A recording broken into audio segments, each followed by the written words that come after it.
what keeps me going, what keeps me running is that not necessarily for myself, but for others. I do this stuff for others. I stay sober for others. I stay sober for myself, yes, but for me to show that this life can happen and I can do this life in recovery and showing up, then other people can see that. We automatically, as adults, we jump to conclusions about why young people are doing things differently without taking a step back and being like, oh wait, our parents did that to us too, and we didn't like it either. And yet we're repeating a cycle, only in a different way. And I think, the work that Beck and I do is really creating a space for young people to find other people who are like them. My name is Fana Asfa, and after doing the backbreaking work to save and reclaim my own life, my passion now is to help others do the same. Since writing my debut book, Sober Daughter, the amount of people that wanted more inspired me to create this podcast. This space is for both real people and industry professionals to share inspiring experiences and usable tools for us all to connect and heal ourselves together. Welcome you both to the Sober Daughter podcast. I'm so excited for today's guest and to have you both on the show. I'm a huge fan of your work, so I'm so happy to have you both here.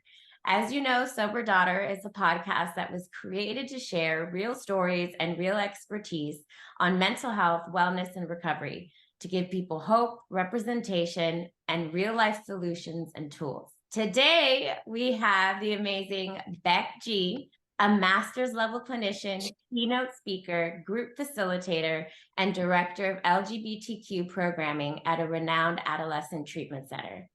And we have Jordan Held, a highly sought after therapist specializing in acute trauma, an international speaker and board member of LGBT LA Center. I'm so thrilled to have you both. I have a million questions and things I want to talk about. But first of all, how are you guys today? I'm great. I'm so happy to be here, Fauna. Thanks for having us. I'm so happy to have you. I'm happy too. I'm happy to be here with Beck. Sometimes we do things apart, but usually we're together. So this is great. And Fauna, you're amazing. And love just being able to have this conversation today. I'm so excited. You guys do so much work in the field and advocacy work, and I just think it's so important. And I'm obsessed with collecting information and being able to teach and share and give it back. So this is amazing. But I'm always most fascinated with how people started on their wellness or healing journey. And for anyone that identifies with either of your stories, I wanted to know, what did it look like when you realized you needed to change? And how did you get there? What was that process like? And Beck, if you want to start us off. Sure. If I can remember back that far. No, I think, I also think that wellness in this journey is forever, manifesting in our lives, right? I think in my recovery journey, I've come out numerous times in my life. So when I came out sober, right, I think that I hit this bottom that wasn't necessarily one that a lot of people, I wasn't in jail. I wasn't, when I think of an addict or an alcoholic, I think of someone under the bridge, and homeless and all these things or someone who was rageful, like my father, things like that I wasn't. Right. But what was happening was that I wasn't living the life that I wanted to live. I looked in the mirror. I didn't see anyone looking back at me. I wanted more for myself, and I knew that there was more for me out there. And I think that's where, for me, that change really started to shift. That it was the first time I asked for help. It was the first time that I was like, I need more than just being a bartender and a DJ, and I wanted love, I wanted respect, I wanted connection in my life. And so that's really what started, kind of was the point where I was like, okay, the trajectory of my life started to shift. Okay. So your soul was already asking you for more. Mm-hmm. And you sought it out. How did you find support? Well, I think the universe puts people into our lives when we're ready and teaches us things about who we should be, right? And so I met someone who would come into the bar and come dancing, and she just had this light about her, and I found out she was sober. and she became like my token sober friend. And, and she offered to like help me to get sober, really, or help me to like get out of the place that I was. And she reached out her hand, and I took it. I think that that was really a gift from my higher power, Yeah, for sure. I love that because I think it's so important that, we have representation in sobriety because it's still unknown for a lot of people, right?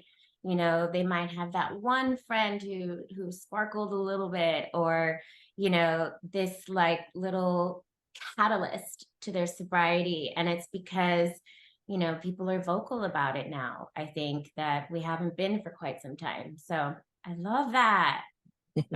Jordan. Yeah, I mean, I think very similarly in a lot of ways to Beck. So much of like my story in different elements has to do with the ever evolving coming out. And I think that this is something that as a world right now, everyone is really struggling with this idea of like we can come out multiple times, and especially with the communities that we work with, LGBTQ plus communities, any marginalized communities, there's this need to like put people in little boxes and say like, when did you come out? What was this part? And, for me, whether it was, I'm more newly sober. Sobriety is actually kind of one of the more recent parts of my coming out, almost at 2 years, which is really exciting. But, the reason even later in life that happened is because things shifted for me.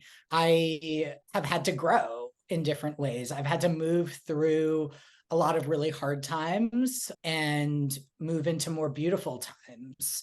And really what has helped throughout that journey is finding people who are like me, right? Like finding people who I can be myself with. That has actually made sobriety easier for me. And it also calls into like, why do we drink and use in the first place? Well, we drink and use because we are not able to be our authentic selves, right? We haven't quite, Beck and I talk a lot about belonging. Yeah. And I'm sure we'll talk about that a lot today, but just really the sense of like, why do we drink? Why do we feel like we need to change ourselves? Well, usually it comes from a really valid adaptive reason of like, we are scared, we have fear, we don't fit in, we're trying to be chameleons in our skin, whether it's gender, whether it's sexuality, whether it's, connection making.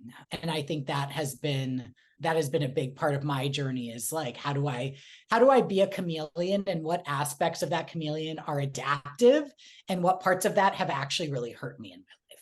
And it's like the deepest part of us is craving connection. And we can synthesize that connection and we can get it artificially, but it ends up really harming us. So I love that you said, that authenticity and being around people that actually see us and hear us made your sobriety journey that much easier, because if you feel supported and surrounded, you're more adaptable to the change, I think, because it can be a shocking change. I mean, it's a whole, we'll get into that. It's a whole thing. But the whole thing. It's a whole thing. But I love that. And so how do you guys now segue from, your own sobriety, your own coming out stories into the work that you do? How did that transition from you kind of being nourished by it to now you guys are the ones helping others? Beck, I'd love to know. I think I think that the life that I lead today, everything about it, like has to do with recovery. I think working in the LGBTQ community, like I think that what happened is that, and every time I try to step away from it, I'll just say this, every time I try to step away from my purpose, I'm like, I'm so tired of working in recovery spaces, or I'm tired of working, it gets to be a lot, because as we are part of a marginalized community and we're working with people of marginalized communities, it does get tiring, it gets wearing, right? And like, if I'm not taking care of myself, I can definitely start to burn out. So every time I've tried to step away in the last 18 years from this work, it's always been brought back into my life. The universe is like, nope, this is what you're doing, this is what you're doing. And it has changed and manifested in different ways. And it's because that is I truly believe that I was put here on this earth to do this work. And this is my purpose. And when we have a purpose, it opens up for us and it shows us the path is there. I think that being, you know, part of the LGBT community growing up, I'm a little bit older, but like growing up in times of like working in communities when it was not as like accessible to come out in certain places, or during the HIV/AIDS crisis, right? The work that I was doing was at the very end of when before we started getting PrEP and things like that. So it was like I've seen the community kind of go along and, obviously going through like marriage equality, all these things. And what happens is that all of these things are happening out in the world, and like what's happening to the individual person, right? What's happening to the young kid who doesn't have accepting parents? What happens to the family that's not accepted in their communities, right? And like and I think that's what kind of, it's like, where do we go to help? Right? Where's the need? And I know Jordan, does the same thing. It's like when people ask us what we do, we're like, well, we go where we need to be, right? Like where we're asked to be, and we show up. And so I think that's really it's hard to pick a point of like why it started or how it started. It was just like I was called to it and I just answered the call. I love that.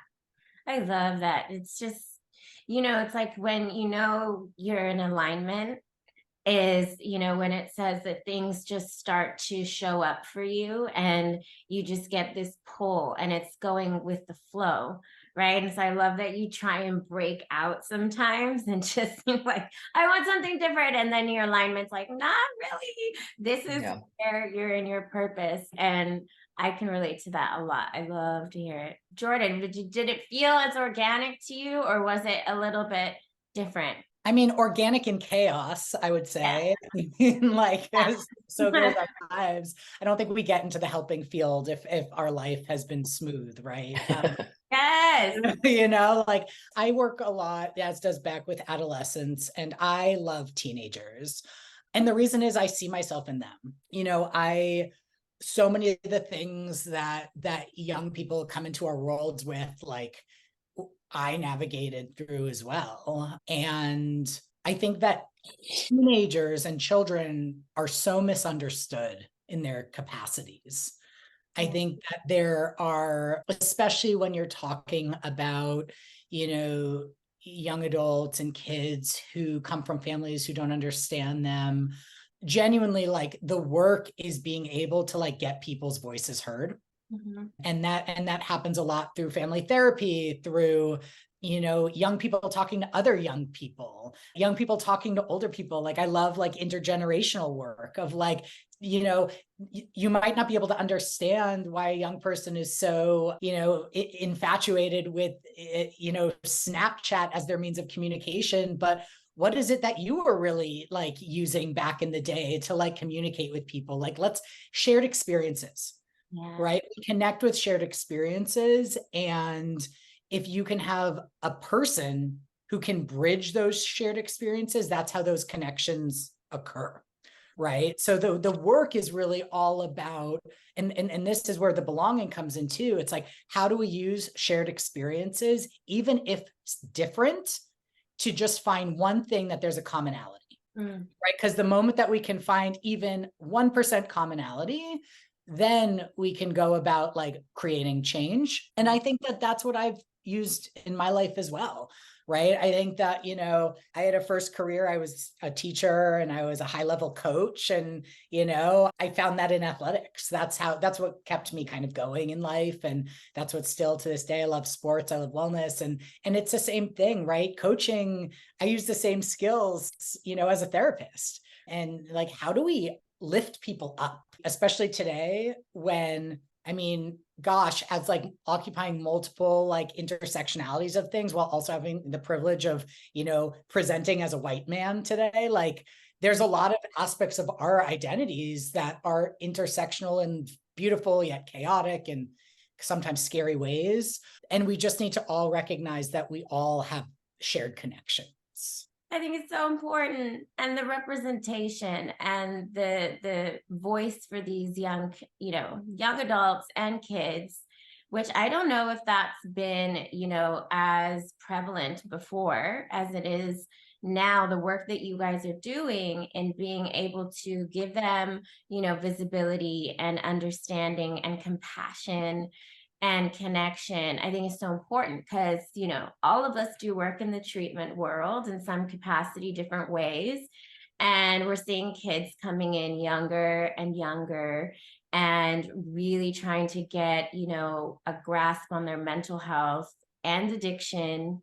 And it's so important that they have a space to be heard and that it's not just, brushed off, because these are real challenging life tower moments that these kids are going through. So I just love what you guys are doing. But so in that line, what do you think are some of the most impactful tools or ways you've seen the young adults kind of navigate being faced with looking at their mental health and their addiction at such a young age? Like, what has been resonating with you guys is like something that's really helpful for them? Jordan, you want to go? Yeah, I'll take this one. I mean, I think that, I'll start with the lens of connection and finding at least one person who is like them. Mm-hmm. There's a real controversy kind of going on right now in the work of adolescents and young adults in terms of the role of technology in young people's lives. And I think right now, and this has really shifted after COVID to, I guess we're still in COVID, but after the height of the pandemic, in that a lot of adults are trying to take things away. Right? They're trying to take away the cell phone. They're trying to take away the access to this computer game and take away this without asking the young person, like, hey, what does this mean for you? Like, I'm assuming that you don't go and hang out with people outside of your house, but why is that? Mm-hmm. Right? We automatically, as adults, we jump to conclusions about why young people are doing things differently without taking a step back and being like, oh, wait, our parents did that to us too, and we didn't like it either. And yet we're repeating a cycle, only in a different way. And I think, the work that Beck and I do is really creating a space for young people to find other people who are like them, right? Because oftentimes, especially in the political climate that we are in our country, for example, it's not safe for a young person who lives in a certain state or rural community to go find other people like them. So where do they go? Well, the blessing and beauty is that now there are these online spaces where people can find connection and commonality, right? So the work that needs to be done is to really educate and teach adults about what is appropriate, what is age appropriate, what is healthy, what is unhealthy. Is there a spectrum in that? Right? Because we're operating in a very black and white society right now when it comes to acceptance. And so, just being able to have everyone take a moment to understand where are different people coming from? And can we sit in the discomfort that we all are having good intent? And maybe we just need to shift away how we're viewing other people that are different than us. Yeah. It's just, the shared spaces, and we get that in so many different ways, right? In parts of our community or the recovery community, and, and different ethnic groups and different races, and to feel that belonging and to feel that sense of visibility is just really impactful. And we did that as kids, I think each generation searches out their own version of, what's happening in their head, in their mind, in their hearts. I love that. I love it so much. And then I think it ties in, well, at least for me, how you guys also outside of kids have advocacy work that you guys are doing, that you guys are championing for. And I think that, for me, activism and being a part of, uplifting communities and marginalized spaces is so important for me, and how we keep those communities vibrant. And so the advocacy work for you guys, do you feel that is your passion more than, purpose, or are they all aligned together with, because the kids and treatment is one world, but I know you guys have to do a lot of advocacy work. So tell me about that a little bit. Like, how do we bridge those two? One thing that I think about as being like an advocate or showing up in a way for others is really like what we get to do, or I'll speak for myself, but I know this is for Jordan too, is that we get to just be out. Now that is a privilege. We get to walk in this world, we get to show up and be out. I'm out about my recovery. I'm out about being trans. I don't hide these things. They're part of who I am, because there's so many, like I didn't meet the first trans guy in my life until I was 21 years old. And so if he was not out, I would not know that that was a possibility, right? If I didn't meet my friend who was sober, like I wouldn't. I mean, I knew it was around, right? I knew these things were around, but I didn't know. Again, that connection really made it very real for me that it was something that I could do as well, right? So if I live my life in an out way, that in and of itself is advocacy. It's showing up, right?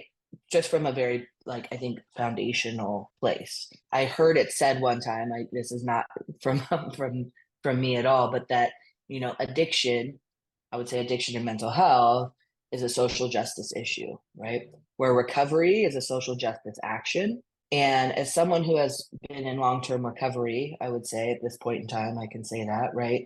That what keeps me going, what keeps me running is that not necessarily for myself, but for others, right? I do this stuff for others. I stay sober for others. I stay sober for myself, yes, but for me to show that this life can happen, and I can do this life in recovery and showing up, then other people can see that, right? And so for me, it is a social justice action to be in recovery.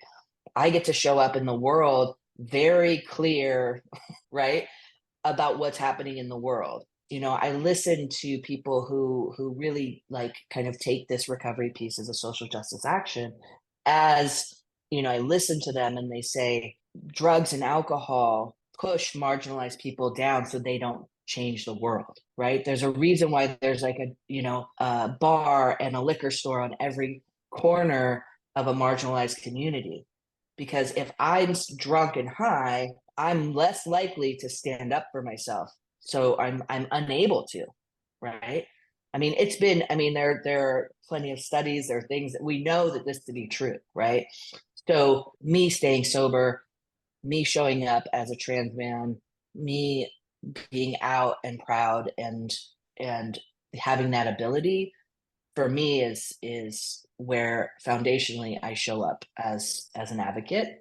Obviously there's more things to do, and I'll let Jordan take that, because he's so involved in so many different organizations that are also doing this work on a global scale.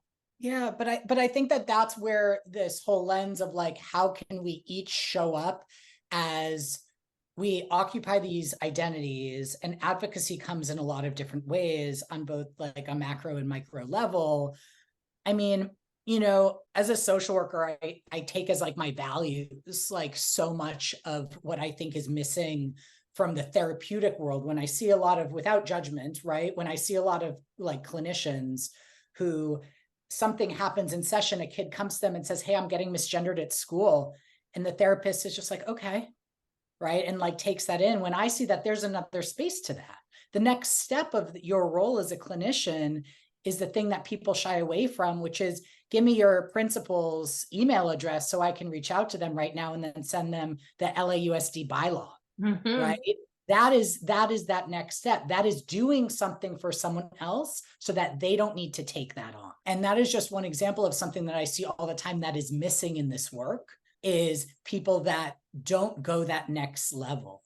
Right. And to then with that, I mean, for me, I think that I am involved with a lot of different nonprofits, whether it's on the board level or on the just volunteer level. I like to be able to give back. It makes me happy.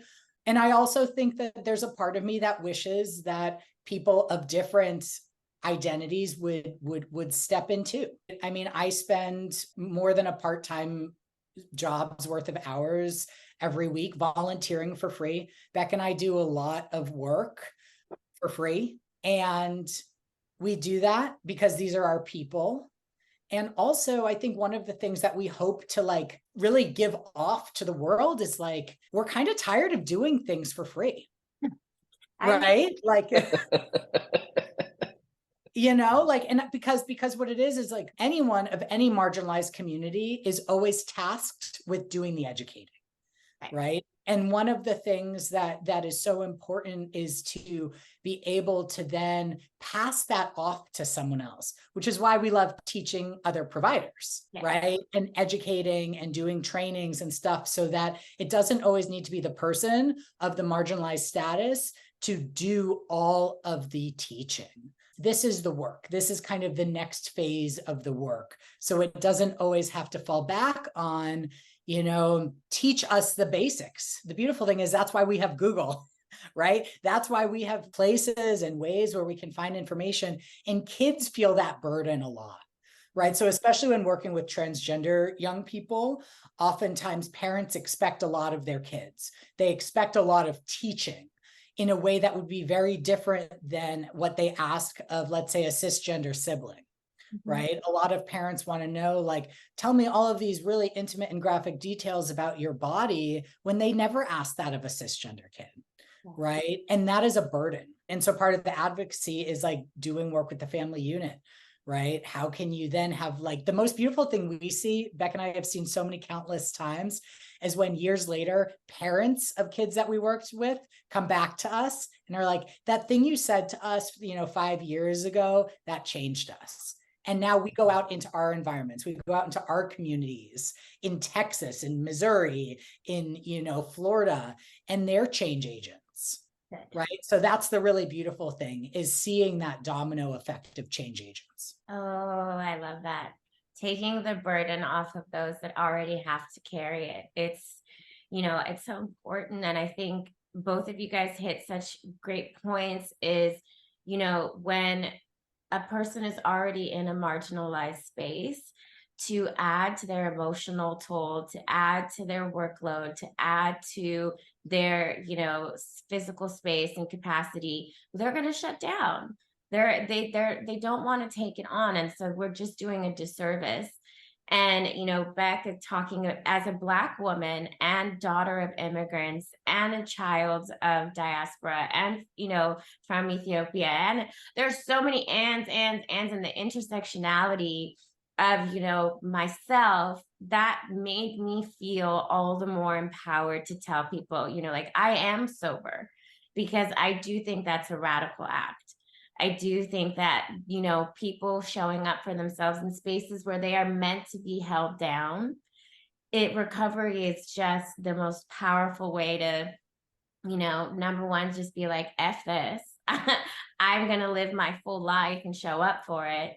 And then we get to heal, and we get to do so much work that we can't do when we're numbed out. You guys have been incredible. But one, I wanted to know, if you guys could give like 1 or 2 tools, each of you, to the person who's looking for sobriety, or, they're coming out, or they're looking for spaces to feel connection, that connection we talked about so much. What's 1 or 2 tools that have been the most helpful for you in, serving yourself and your healing process? I think first and foremost is really going in and listening to that self that says there's more to this world than this, right? I think first and foremost, and like opening up and listening to the people around you. I think I sought out, like, I went online, even like earlier in my recovery, I went online to see, if I had a problem with alcohol, and I did, right?